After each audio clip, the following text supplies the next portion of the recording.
Merhaba, kanalıma ve balkonuma hoş geldiniz. Bugün bu Euphorbia trigona kaktüsümün sallandığını fark ettim ve köklerine bakmak için saksısından çıkarttım. Kök çürümesi olmuş. Bakın içi tamamen boşalmış. Erken fark ettiğim için ayrıca da mutlu oldum. Şimdi ben bunu sağlam yerinden kesiyorum. Bu esnada içinden süt akacak. Bu süt triguanaların zehirlidir arkadaşlar. Özellikle hayvanları ve çocukları bu kaktüsten uzak tutmalıyız. Yani çocukların olduğu yerde, hayvanların olduğu yerde bu kaktüsün olmaması gerekiyor. Bu haliyle hemen dikmeyeceğim. Birkaç gün yarasının kurumasını bekleyeceğim. Bunun için biraz da tarçın süreceğim. Tarçın mikrop kapmamasını sağlayacak. Steril olması için tarçın steril bir özellik de sağlıyor.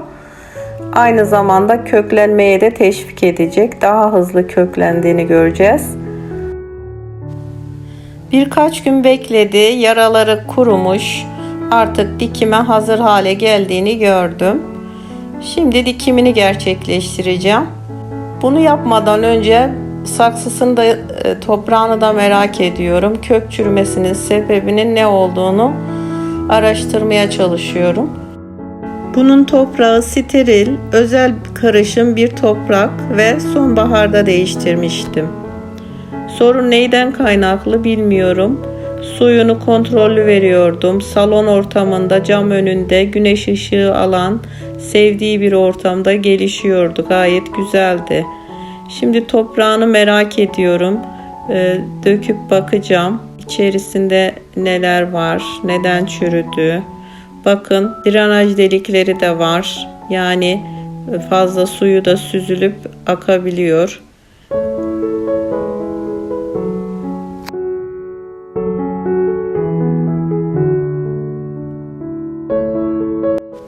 Şu gördüğünüz kopan ölmüş kökler, çürümüş. Kenara koyalım onu. Şöyle bakıyorum içinde bir yaramaz böcek falan var mı, kökü kesildi mi diye, ama çürüdüğü aşina. Yani herhangi bir solucan, böcek, herhangi bir şeye rastlamadım. Gayet temiz, steril bir toprak. Ama her ihtimale karşı ben bu toprağı havalandırıp tekrar steril edeceğim ve başka bitkilerimde kullanacağım. Saksısını da tekrar steril ettikten sonra bitkimi tekrar aynı saksıya dikeceğim. Tabanına strafor parçaları koymuştum. Derin saksılar için hem topraktan tasarruf sağlıyor, yükselti veriyor, hem de fazla sulamaktan kaynaklı kök çürümesini de önlemiş oluyor strafor parçaları. Evet arkadaşlar, bu şekilde yeni toprağıyla kavuşturuyorum. Dibinde bunlar köke çok yakın olduğu için bunları kesip aldım. Orayı da tekrardan tarçınladım.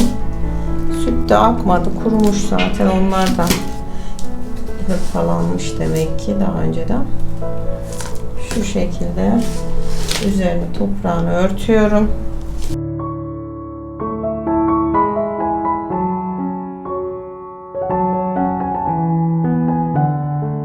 Evet arkadaşlar, dikim işlemini gerçekleştirdim.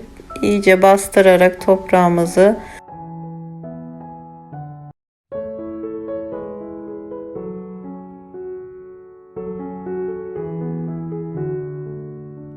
sabitledim. Şimdi üzerine toprak görünmesin diye zeolit taşlarıyla dekoratif bir süsleme yapıyorum.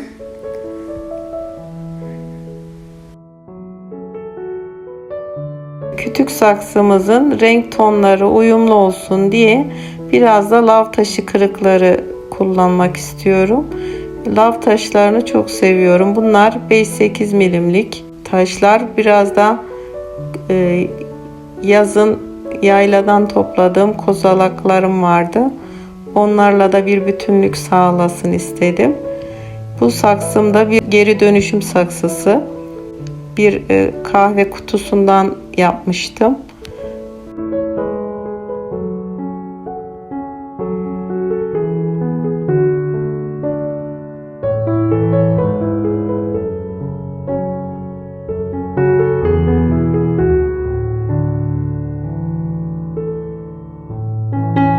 Bu tarz videoların devamı için kanalıma abone değilseniz abone olmayı, yeni videolardan haberdar olmak için bildirim zilini açmayı unutmayın.